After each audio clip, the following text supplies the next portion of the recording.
안녕하세요. 머니앤스포츠의 김유리입니다. 사랑을 하면요, 불안감과 신경질적인 성향이 줄어든다는 연구 결과가 나왔습니다. 독일 예나대 그리고 카셀대 연구진은 18세에서 30세 커플 245쌍을 상대로 신경질과 또 관계 만족도의 연관성을 분석했는데요. 원래 좀 신경질적인 사람은 어떤 상황을 좀 부정적으로 해석을 하거나 더 민감하게 하는 그런 반응이 나타났지만, 사랑을 하면 시간이 지날수록 이 같은 성향이 좀 줄어든다는 연구 결과가 나왔다고 하네요. 인생을 살다 보면 힘든 일, 슬픈 일, 그리고 어려운 일들이 참 많은데요. 사랑의 위대한 힘으로 잘 극복하시길 바랍니다. 저희 머니앤스포츠에서는 비인기 종목이나 아마추어 경기, 그리고 스포츠 산업 관련 세미나 등 여러분들의 행사를 후원합니다. 선정된 행사는 인터넷 생중계 또는 방송을 통해서 보다 많은 분들이 함께할 수 있도록 지원해드리도록 하겠습니다. 참여를 원하시는 분들은 인터넷 홈페이지 www.srkorea.tv에 접속하셔서 시청자 게시판에 글을 남겨주시거나 아래 나가는 주소로 메일을 보내주시면 됩니다. 여러분의 많은 참여 기다리고 있겠습니다.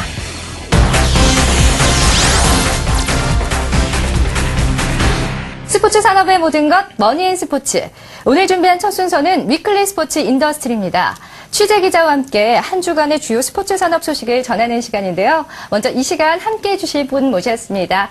스포츠 산업 전문 기자죠. 한경닷컴의 유정우 기자 나와주셨습니다. 어서 오세요. 네, 안녕하세요. 유정우입니다. 네, 오늘 전해드릴 소식은 국내 스포츠 산업에 관련된 중요한 소식 두 가지를 좀 전해드릴까 하는데요. 최고 시속이 150km에 육박하는 빙판 위의 F1, 포뮬러1이라고 일컫는 것이 있죠. 네. 바로 봅슬레이 썰매를 얘기하는데요. 이 봅슬레이 썰매에 대한 국내 개발 소식이 있습니다. 대한항공이 약 100억 원가량을 들여서 평창 동계올림픽에서 우리나라 국가대표 선수들이 사용하게 될 그 봅슬레이 썰매 개발에 들어갔다는 소식입니다. 저도 올해 초에 신문에서 좀 기사로 접한 적이 있는 것 같은데요. 현재 어디까지 진행이 된 건가요? 네, 현재 대한항공 내 항공우주사업본부가 주축이 돼서요. 그 한국체육대학교, 인하대학교, 성균관대학교 등과 함께 산학협력을 통해서 진행 중이라고 합니다. 그 이미 세부 추진 계획을 마무리하고 본격적인 시제품 개발을 위한 후속 업무에 박차를 가하고 있다는 소식인데요. 개발진에 따르면 전체적인 프로젝트의 스케줄과 그리고 개발 방향, 추진 체계 등이 포함된 기본 계획이 이달 안에 마무리가 될 것이다 라는 것이고요. 올 하반기 시제품 출시를 목표로 미래창조과학부나 국민체육진흥공단, 문화체육관광부 등과 관련된 유관기관과의 협력 관계도 지금 논의 중에 있다고 합니다. 이 항공사가 봅슬레이 썰매를 만든다라는 게 사실 좀 생소하긴 하거든요. 이 대한항공이 어떤 이유로 이 썰매를 만들게 됐는지 그 이유가 궁금한데요. 네, 이 결론부터 좀 말씀을 드리면요. 기업의 사회적 책임에서 비롯이 됐다라고 볼 수 있겠는데요. 이 대기업들이 열악한 종목에 뭔가 R&D 투자 등을 통해서 산업적인 기반 투자에 나서는 일들, 이 초창기 산업을 구성하는 차원에서는 굉장히 중요한 일이 아닐까 싶은데요. 이 열악한 환경의 동계 스포츠를 기술 개발 지원 등을 통해서 적극 지원하겠다라는 취지로 이번 개발을 결정하게 됐다라는 게 대한항공 측의 설명입니다.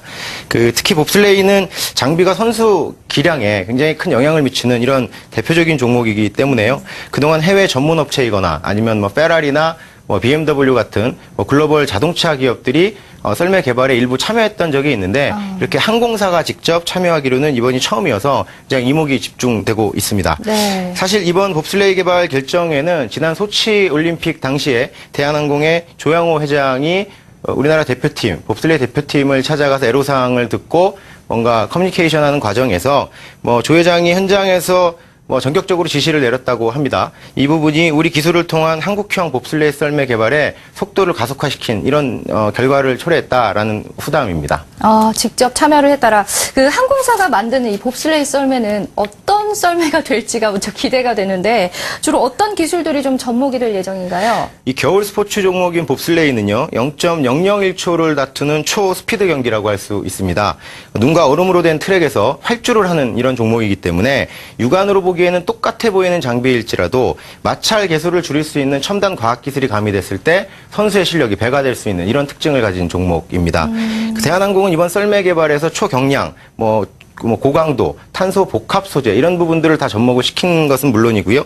B787이나 A380과 같은 이 뭔가 공기 저항을 최대한 줄일 수 있는 비행기의 날개 제작에 쓸 수 있는 이런 기술들을 접목을 해서 각각 2인승과 4인승 썰매의 본체와 썰매의 날을 개발하겠다는 이런 예정입니다. 아무쪼록 국내 기술로 만들어진 봅슬레이 썰매가 홈그라운드에서 열리는 평창 동계올림픽에서 좋은 결과를 얻어보기를 기대해 보겠습니다.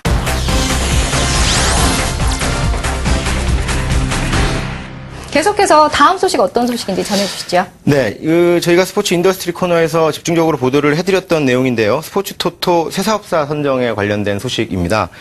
국민체육진흥공단 체육진흥투표권이죠. 사업자 스탁 사업자가 결정이 됐는데요. 우선 협상 대상자로 웹캐시 컨소시엄이 선정이 됐습니다.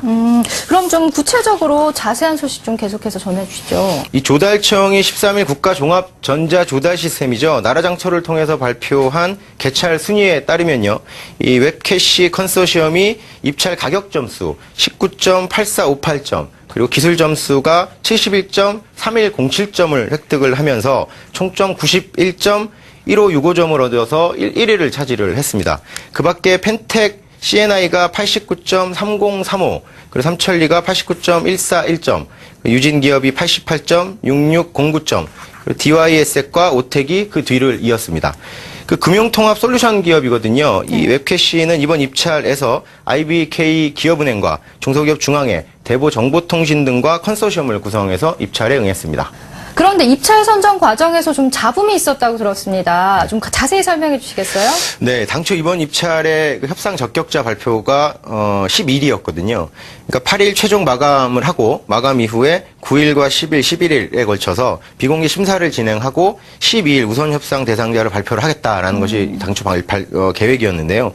발표 예정일이던 12일 입찰을 주관하던 조달청이 입찰사가 비공개로 선정위원들을 평가위원들을 선정을 하는데 이 사전에 접촉했거나 접촉을 시도한 정황이 포착이 됐다라고 하면서 이 자체적인 조사가 진행되고 있다라고 밝히면서 한때 심사 절차에 문제가 있는 것 아니냐 이런 잡음이 좀 일기도 했습니다.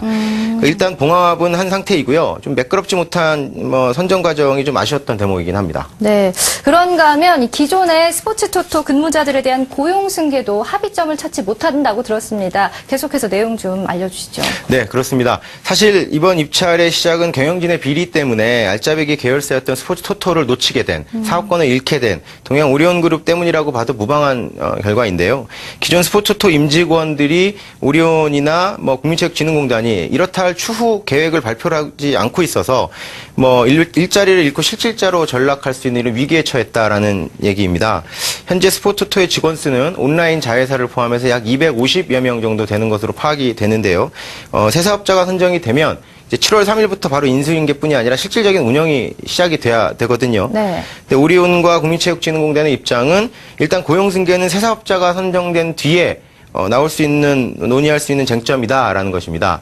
이미 이제 우선 협상 대상자가 발표가 됐으니까 지금 세부적인 내용이 좀 논의가 시작이 되긴 하겠지만 노조 측은 2011년 벌써 12월에 문화체육관광부로부터 우리 계약 연장을 보장을 받았었다. 그럼에도 불구하고 경영진과 대주주의 비리 때문에 차기 선정자의 도전조차 못하는 상황 때문에 얻어지는 피해를 고스란히 무고한 직원들이 져야 되는 거 아니냐라고 이렇게 억울함을 호소하고 있는 상황입니다. 네.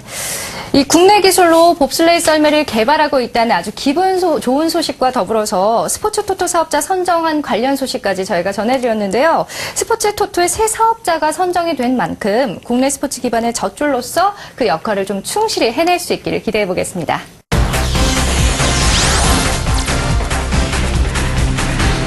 이번 순서는 김창우의 더 리더스입니다. 오늘은요, 제79회 스포츠 산업 포럼 현장에 다녀왔는데요. 지금부터 화면으로 만나보시죠.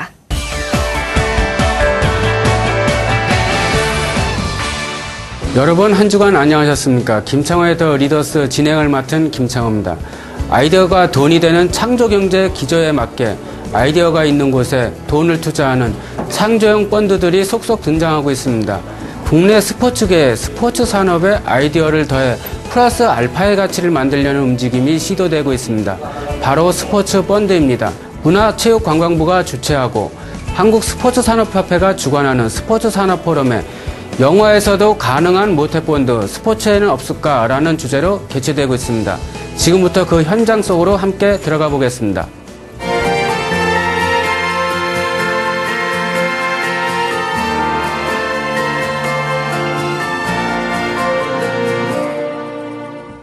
예, 그럼 지금부터 시작하도록 하겠습니다. 먼저 개회사를 해주시겠습니다. 우리 한국스포츠산업협회의 이용석 회장님께서 나오셔가지고 개회사 부탁드리겠습니다. 저희 스포츠 산업 시장은 경제적인 파급 효과가 굉장히 크고 물론 잠재적인 단점이 있지만 투자 수익의 그런 효과가 엄청나게 큰 장점이 있습니다. 그래서 여러분께서 우리 한국 스포츠 산업을 위해서 좀 긴 안목에서 오늘 펀드를 조성하고 민간 투자를 좀 이렇게 활성화시키기 위해서 자리를 마련한 것 같습니다. 아무쪼록 좀 소기의 성과를 거둘 수 있고 전문가 여러분들이 모이신 만큼 좀 그 활성화된 한국 스포츠의 새로운 장이 열리기를 기대합니다.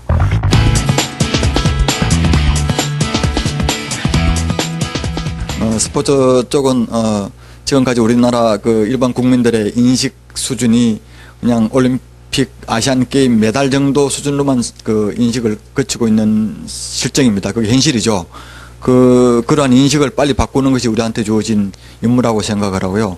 스포츠가 그 단순히 경기 그 자체도 있지만 중요하지만 경기와 더불어서 그 경기가 갖는 경제적 의미, 경제적 측면에 대해서 우리가 빨리 착안을 하고 거기에서 국민들의 소득과 일자리를 만들어낼 수 있는 그런 기회가 되어야 되는데 그러한 일들이 바로 이 스포츠 산업 포럼에서 잉태되고 창출이 되고 정책에 반영될 수 있는 그런 자리가 되어야 된다고 생각을 합니다. 그래서 스포츠 산업가 다시 만들어진 그런 점에서 이 스포츠 산업에 대한 산업 포럼에 대한 기대가 어느 때보다 높고 기대하는 바가 많습니다. 많은 연구와 토론과 생산적인 정책 대안들을 만들어 주시면은 최대한 정책에 반영할 수 있도록 문화부에서는 노력하도록 하겠습니다.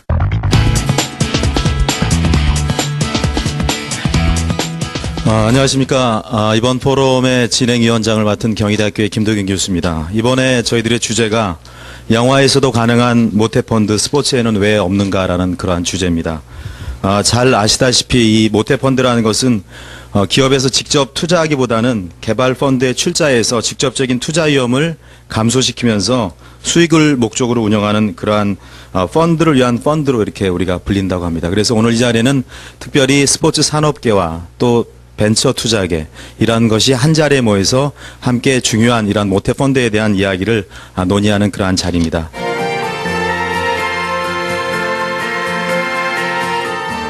모태펀드는 정부가 벤처 기업의 투자 활성화를 위해서 만든 기금입니다. 기업에 직접 투자하는 것이 아니라 투자 조합에 투자하는 펀드입니다. 1998년 이후 경제 위기에서 탈출하는 과정에서 중소기업과 벤처기업의 활성화를 위해서 만든 것입니다. 모태펀드는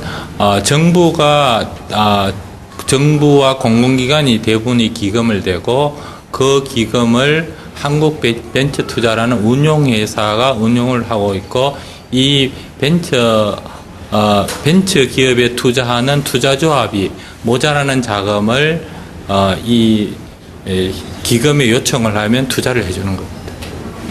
국가 자금을 투자하는 것들은 사회적으로 바람직한 수준보다 적게 투자될 경우에 이제 정부가 지원하는 건데 이제 스포츠 산업도 굉장히 성장 가능성이 높은 산업이지만 개별 참여 업체들이 영세하기 때문에 국가가 초기에 좀 자금을 지원해주면 이 산업이 빠르게 성장할 수 있다고 판단해서 그런 정책을 세우려고 하는 것 같습니다. 투자자들이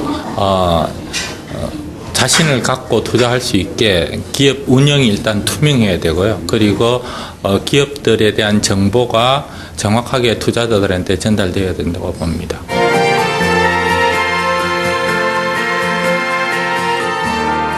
스포츠라는 컨텐츠를 가지고 그 어떤 거를 홍보를 하거나 붐업을 하는 그런 모든 행위를 말하는데요. 사실 이제 모태펀드가 그 컨텐츠인 스포츠에 대한 그 윤활 제가 돼서 더욱 그 스포츠 산업을 발전시킬 수 있는 그런 중요한 계기가 될 것이라고 생각이 듭니다. 사실은 모태펀드가 이제 어떻게 사용이 되느냐, 어떻게 투자가 되냐에 따라서 여러 분야에서 시너지 효과가 다양하게 나올 수 있겠는데요.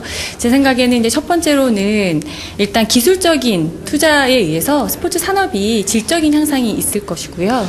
그 다음에 이 모태펀드라는 게 사실 수익 창출하고 많이 관계가 되어 있지 않습니까? 그래서 스포츠 산업 자체가 스포츠 마케팅도 수익을 창출로 하는 그런 분야들이 더 발전이 될 것입니다. 그러면 질적인 향상이 오게 되겠죠. 그리고 또 유망주들한테도 지원이 가기 때문에 장기적인 차원의 스포츠 마케팅 발전이 이룩될 수 있을 거라고 예상을 합니다. 1998년도에 인도에서 사실은 그들이 이제 세계적으로 그 스포츠 다른 국가보다 조금 뒤처져 있었기 때문에 본인들의 국가적인 어떤 그 체력의 스포츠의 힘을 발휘하고자 그 만든 펀드가 있습니다. 그게 내셔널 스포츠 디벨롭먼트 펀드라고 해서 그쪽에서는 유망주들을 육성하는 펀드를 만들어요. 처음에는 이제 올림픽이나 이런 국제 대회에서 메달리스트를 만들어내기 위해서 처음에 만들었는데 지금은 잘 정착화가 돼서 실질적으로 유망주들도 육성을 하고 또 국가에서 관리하는 제반 시설들에서 아카데미라던가 이런 것들이 아주 다양하게 잘 이루어지고 있습니다.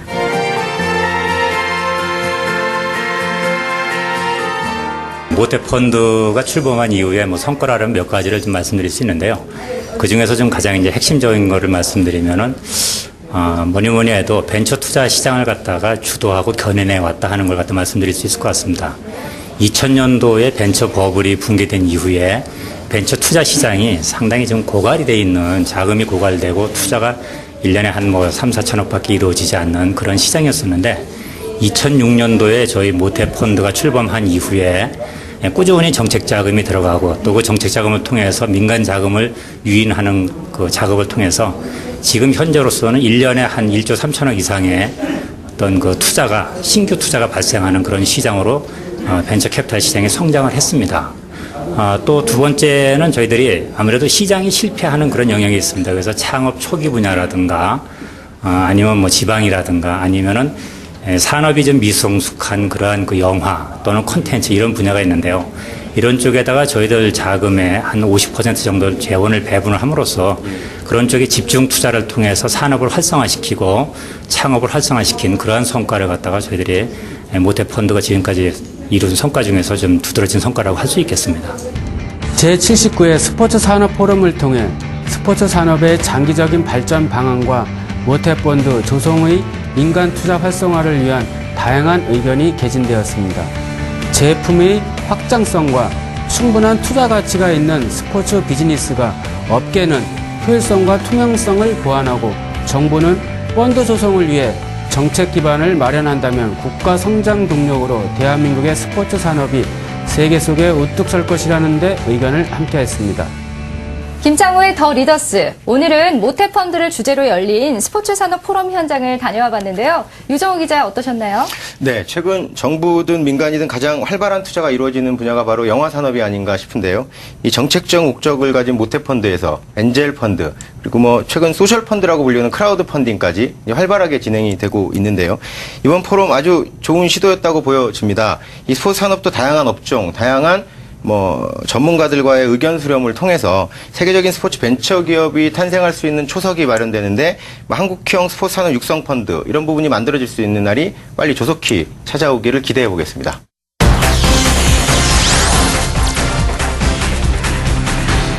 네, 이번 순서는 비즈인사이드입니다. 우리나라가 스포츠 강국을 넘어서 스포츠 산업의 강국으로 도약할 수 있도록 스포츠 산업의 모든 것을 전반적으로 짚어보는 시간인데요. 오늘도 상큼발랄한 매력이 돋보이는 김지은 리포터 나와 있습니다. 전해주시죠. 네, 김지은입니다. 이 국내 소득이 높아지고 여가 시간이 증가하면서 이 레저 산업도 활성화되고 있는데요. 오늘 비즈인사이드에서는 이 레저 산업 중 하나죠. 이 국내 자전거 산업에 대해 알아보려고 합니다. 저와 함께 화면으로 만나보시죠. 최근 자전거를 타는 사람이 급격히 늘어나고 있습니다. 자전거는 문화와 건강을 함께 즐길 수 있는 새로운 트렌드로 자리매김하고 있는데요. 그래서 저도 한번 타봤습니다. 네, 여기서 잠깐 자전거 안전하게 타는 법부터 살펴보고 가실게요. 먼저 이렇게 장갑을 껴주시고요. 그 다음에는 머리를 보호할 수 있는 헬멧을 착용해 주셔야 됩니다. 이렇게 준비가 끝나면요, 자전거를 탈 수 있는데요. 이제 한번 타볼까요? 그리고 자전거는 도로교통법상 차로 분류되기 때문에 교통법규를 준수해야 하는데요. 이왕이면 자전거도를 이용하고 횡단보도를 건널 때는 반드시 자전거를 타지 않고 끌고 가야 합니다. 또 이어폰을 끼고 자전거를 타는 건 매우 위험한 행동이라고 합니다. 여기 와보니까 이렇게 다양한 종류의 자전거가 굉장히 많은데요. 자전거의 종류는 어떻게 나눌 수 있을까요? 네, 크게 세 가지 정도 나눌 수 있는데요. 그 운동 전용으로 쓸 수 있는 산악 자전거라든가 로드바이크, 즉 사이클이라고 부르고 있는 장르하고, 마지막으로 이제 두 가지를 혼합한 도심형 자전거를 들 수가 있습니다. 그렇다면 제일 많이 판매가 되고 있는 종류는 어떤 게 있을까요? 아무래도 이제 그 두 가지를 혼합한 이제 도심형 자전거가 가장 근래에 많이 나가고 있고요. 이 자전거를 이제 뭐 운동용으로 쓸 수도 있지만 뭐 출퇴근용, 여러 가지 레저 활동에 적합한 이제 편안한 자세를 추구할 수 있는 그런 좋은 자전거 형태입니다. 한국스포츠개발원에서는 한국의 자전거 구매 소비자에 대한 정확한 정보를 얻기 위해 자전거를 구매한 적이 있는 전국 만 14세부터 70세까지의 남녀 1000명을 대상으로 소비자 프로파일 조사를 실시했는데요. 몇 가지 내용을 살펴보도록 하겠습니다. 먼저 자전거를 왜 구매했는지 묻는 질문에 63.1%의 응답자가 일상생활용으로 구매했다고 답했는데요. 또 최근 구매한 자전거의 가격대를 조사한 결과 20에서 30만 원 미만이 18.5%로 가장 많았는데요. 자전거를 구매할 때 고려하는 속성별 중요도에 대해서도 조사했는데요. 1위는 4.297점으로 안전성이 차지했습니다. 자전거의 구매 경로에 대해서도 조사를 했는데요. 자전거 전문 매장을 이용하여 구매했다는 응답이 60.3%로 가장 많았습니다. 자전거를 구매할 때 이렇게 꼼꼼하게 봐야 할 사항이 있다면 어떤 게 있나요? 네, 아무래도 이제 브랜드가 될 것 같습니다. 이제 소비자 입장에서는 가장 신뢰도가 있는 생산자를 찾는 게 가장 우선이기 때문에 그 브랜드를 꼼꼼히 살펴보셔야 하고요. 지금 자전거 시장에는 굉장히 다양한 브랜드들이 나와 있습니다. 뭐 해외 브랜드라든가 국내 브랜드.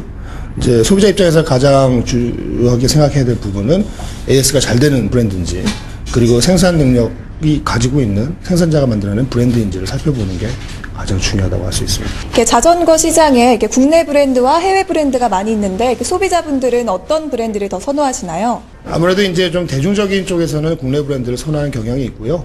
그리고 이제 조금 더 전문적인 분야에서는 해외 브랜드를 선호하는 경향이 있습니다. 이번에는 국내외 브랜드별 자전거 보유 현황에 대한 조사 결과를 살펴보겠습니다. 가장 최근 구매한 자전거가 국내 브랜드라 답한 사람은 62.7%, 해외 브랜드를 구매했다고 답한 사람은 37.3%로 나타났는데요. 해외 브랜드의 경우는 자이언트, 메리다, 스카 순으로 나타났는데요. 국내 브랜드에 비해 상대적으로 가격이 비싸고 또 전문가용 자전거로 인식되는 해외 브랜드 자전거 구매 비율이 37.3%나 되는 것으로 봐서 자전거를 전문 레저 스포츠로 인식하고 있는 인구가 증가한 것으로 분석됩니다. 국내 브랜드 자전거 제품이 해외 브랜드 자전거 제품에 비해 상대적으로 더 우수하다고 생각하느냐는 질문에 대부분의 응답자가 거의 모든 면에서 보통이다라는 답을 했는데요. 하지만 실제로 자전거를 구매한 후에 국내외 브랜드 만족도는 크게 달랐습니다. 국내 브랜드 자전거 구매자의 경우 가격을 제외한 모든 부분의 만족도가 해외 브랜드 자전거 구매자의 만족도보다 상대적으로 낮았는데요. 그래서인지 국내외 브랜드 재구매 의향과 타인 추천 의향에 대한 조사 결과도 국내 브랜드에 비해 해외 브랜드가 높게 나타났는데요. 아무래도 국내 브랜드 자전거 구매자의 만족도가 해외 브랜드 자전거 구매자의 만족도보다 상대적으로 낮기 때문에 생긴 결과로 판단됩니다. 그럼 앞으로 이제 국내 자전거 산업이 발전하기 위해서 가야 할 방향은 어떻게 될까요? 네, 지금보다도 조금 더 다양성을 겸비를 해서요. 그 소비자들이 가지고 있는 굉장히 많은 니즈를 충족할 수 있을 만한 좋은 제품들을 다양하게 만들어내는 시도가 가장 중요하다고 생각이 됩니다.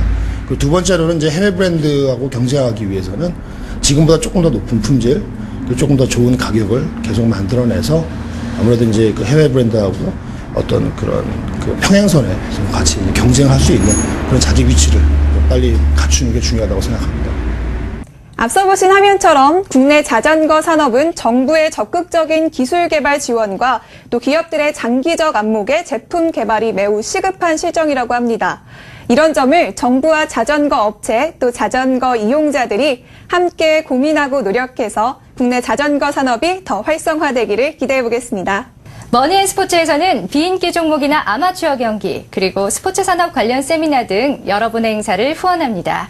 선정된 행사는 인터넷 생중계 또는 방송을 통해서 보다 많은 분들이 함께할 수 있도록 지원하겠습니다. 관심 있는 분들의 많은 참여 기다리고 있겠습니다.